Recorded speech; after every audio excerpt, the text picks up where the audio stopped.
আপনারা জানেন আমাদের এই রাজ্যে এই কয়েকদিন যাবৎ ধরেই যেভাবে নিত্য প্রয়োজনীয় জিনিসের দাম বাড়াচ্ছে তার প্রতি সরকারের কোনো লক্ষ্য নেই, বেড়েই চলেছে। অযৌক্তিক কারণে এগুলি আজকে আমাদের এই রাজ্যের গোলবাজারের মজুতদাররা জিনিসের দাম বাড়িয়ে দিচ্ছে, অথচ আমাদের এই রাজ্যের সাধারণ মানুষের আজকে রেগার কাজ থেকে শুরু করে সমস্ত তার ইনকামের সোর্স কমে যাচ্ছে।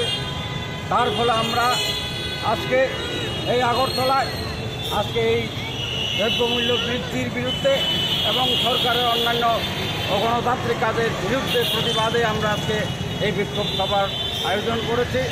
আমরা মনে করি এই দ্রব্যমূল্য বৃদ্ধি আমাদের এই রাজ্যের তথা এই ভারতবর্ষে কালোবাজারি ব্যবসায়িকদের অধিক মুনাফার জন্য এগুলি চলছে এবং আমাদের এই রাজ্যে আমাদের দ্বারা নির্বাচিত সরকার এগুলিকে প্রশ্রয় দিয়ে চলেছে তাদের স্বার্থের জন্য।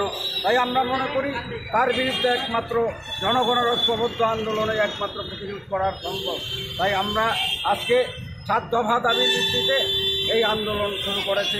আমরা আপামর জনসাধারণের কাছে আমরা এটাই আবেদন রাখছি, দলমত নির্বিশেষে যাতে আজকে এই জনবিরোধী নীতির বিরুদ্ধে এই দ্রব্যমূল্য বৃদ্ধির বিরুদ্ধে প্রতিরোধ গড়ে তুলে গভর্নমেন্ট যাতে তার দায়িত্ব বহন করে এবং সরকারের হাতে, রাজ্য সরকার এবং কেন্দ্রীয় সরকারের হাতে এসেনশিয়াল কমোডিটি অ্যাক্ট থাকার ফলেও আজকে যে মজুদ কম দামে কিনে মজুদ করে রেখেছে, অথচ আজকে এই অকারণ অযৌক্তিক দেখিয়ে এরা মূল্য বৃদ্ধি বাড়িয়ে দিয়েছে, যার ফলে আজকে রাজ্যের সমস্ত নিত্য প্রয়োজনীয় জিনিস ইভেন আমাদের এই রাজ্যে সৃষ্টি যে কৃষকের যে কৃষিপণ্য সেইগুলি পর্যন্ত বেড়ে যাচ্ছে।